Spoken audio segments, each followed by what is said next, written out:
नमस्कार दोस्तों, स्वागत है आपका हमारे चैनल अनफोल्डेड एमडी सर पर। आज हम बात करेंगे पृथ्वी के सबसे बड़े रहस्य की। नहीं, मैं एलियंस या बर्मुडा ट्रायंगल की बात नहीं कर रहा। मैं बात कर रहा हूँ समुद्र की गहराई की, जो हमारे घर से बस कुछ ही किलोमीटर नीचे है, लेकिन फिर भी एक अनसुलझी पहेली है।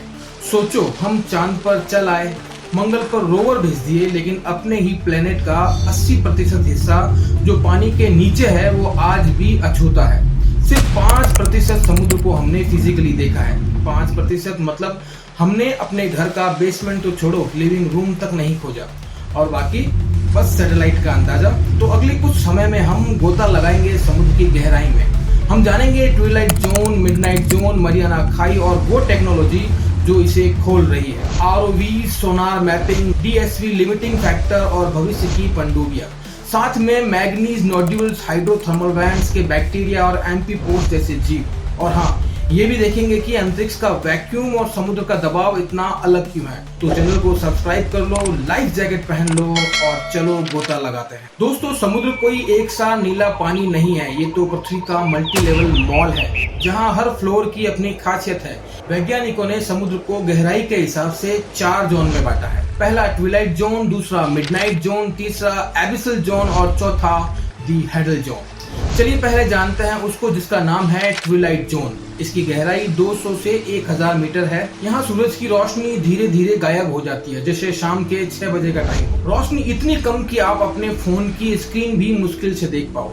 लेकिन यहाँ बायोल्यूमिनेसेंट मछलियाँ रहती है, जैसे वैम्पायर स्क्विड, जो खुद चमकती है। अब बात करते हैं दूसरे जोन की, द मिडनाइट जोन। इसकी गहराई है 1000 से 4000 मीटर। यहाँ सूरज की रोशनी 0 है, दबाव इतना कि तुम्हारी कार पेप्सी के कैन की तरह पिचक जाए। लेकिन यहाँ डीप सी एंगलर फिश रहती है, जिसके सिर पर लालटेन जैसा ल्यूर होता है। ये मछली तो जैसे कोई जादूगर ही हो, अंधेरे में शिकार को लुभाती। तीसरा एबिसल जोन, ये गहरा है 4000 से 6000 मीटर, समुद्र तल के करीब, जहां तापमान 0 से -4 डिग्री और दबाव हड्डियां चटकाने वाला। यहाँ समुद्री खीरे और बैक्टीरिया रहते हैं। और हाँ, यहाँ मैग्नीज नोड्यूल का घर है, गोल गोल पत्थर जैसे ढेले जो मैग्नीज, निकल और कोबाल्ट जैसे खनिजों से भरे हैं। ये नोड्यूल्स भविष्य की खदानों की तरह है, लेकिन इनका खनन पर्यावरण को नुकसान पहुंचा सकता है। सवाल ये है, क्या हमें इन्हें छूना चाहिए? अब बात करते हैं चौथा और आखिरी, दी हेडल जोन, जिसकी गहराई 6000 से 11000 मीटर है। ये समुद्र का सबसे गहरा हिस्सा है, जहाँ मरियाना खाई जैसी खाइयां हैं। यहाँ एम्फीपोड जैसे छोटे क्रस्टेशियंस रहते हैं। ये छोटे जीव 1000 मीटर की गहराई में मजे से तैरते हैं, जैसे पृथ्वी के सुपर हीरो। इनके पेट में बैक्टीरिया होते हैं, जैसे कैंडिडेट्स हेपाटोप्लाज्मा। इन्हें चरम हालत में जिंदा रखता है। क्या आप बता सकते हैं एम्फीपोड जैसे जीव इतनी गहराई में कैसे जिंदा रहते हैं? क्या इनके बैक्टीरिया हमें जीवन की उत्पत्ति का राज बता सकते हैं? अब बात करते हैं पृथ्वी के सबसे गहरे बिंदु की, मरियाना खाई। ये प्रशांत महासागर में मरियाना द्वीपों के पास है और इसका चैलेंजर डीप 10,935 से 11,034 मीटर गहरा है। यानी माउंट एवरेस्ट 8,848 मीटर को उल्टा डाल दो तो भी 2 किलोमीटर पानी बाकी रहेगा। मरियाना खाई 2550 किलोमीटर लंबी और 69 किलोमीटर चौड़ी है। दिल्ली से मुंबई की दूरी 1400 किलोमीटर ही है। सोचो, ये खाई उससे दुगनी लंबी है, लेकिन इतनी पतली कि मानो पृथ्वी की सतह पर कोई जिपर खुल गया हो।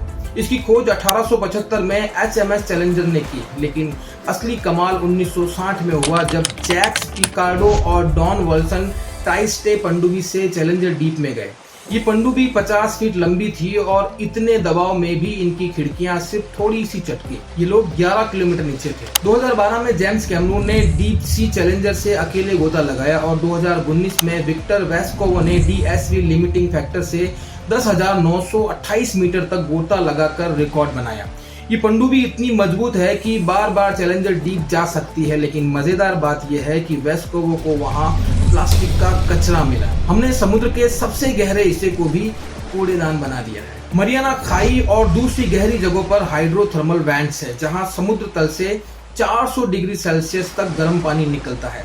लेकिन हैरानी की बात, यहाँ बैक्टीरिया रहते हैं जो सल्फर और मीथेन खाकर जिंदा रहते हैं। ये बैक्टीरिया ट्यूब वर्म्स जैसे जीवों को खाना देते हैं। और जानते हो, इन बैक्टीरिया से बनी एंजाइम जैसे टैग पॉलीमर्स ने PCR टेक्निक को जन्म दिया, जो मेडिकल साइंस में क्रांति लेके आया। हम लोग तो गर्म पानी में नहाने के लिए भी गीजर चलाते हैं और ये बैक्टीरिया 400 डिग्री सेल्सियस में भी मजे से तैर रहे हैं। अगर हाइड्रोथर्मल वेंट्स में जीवन शुरू हुआ तो क्या पृथ्वी का पहला जीव यही पैदा हुआ या ये एलियंस का बेस है? दोस्तों, समुद्र की गहराई तक इंसान का जाना मुश्किल है। सबसे गहरा गोता सिर्फ 332 मीटर, ट्विलाइट जोन तक भी नहीं। तो हम कैसे खोज करते हैं? जवाब है टेक्नोलॉजी के दम पर। ये पानी के रोबोट हैं जो जहाज से केबल के जरिए कंट्रोल होते हैं। इनके पास एचडी कैमरे, लाइट्स और रोबोटिक हथियार है जो सैंपल इकट्ठा करते हैं। मिसाल के तौर पे नोवा का डीप डिस्कवर और सीरियस जो दो बॉडी सिस्टम में काम करते हैं। सीरियस ऊपर रहकर लाइट देता है और डीप डिस्कवर नीचे सैंपल लेता है। ये टाइटैनिक जैसे खतरनाक जगहों की खोज के लिए भी बेस्ट है। एक आरओवी की कीमत 1500 यूएसडी से शुरू होकर लाखों तक जाती है। ओपन रो जैसे सस्ते मॉडल ने आम लोगों को भी समुद्र खोजने का मौका दिया। सोनार ध्वनि तरंगों से समुद्री तल का नक्शा बनता है। मल्टी बीम सोनार तो 3D इमेज भी बनाता है, जैसे गूगल अर्थ का अंडर वाटर वर्जन।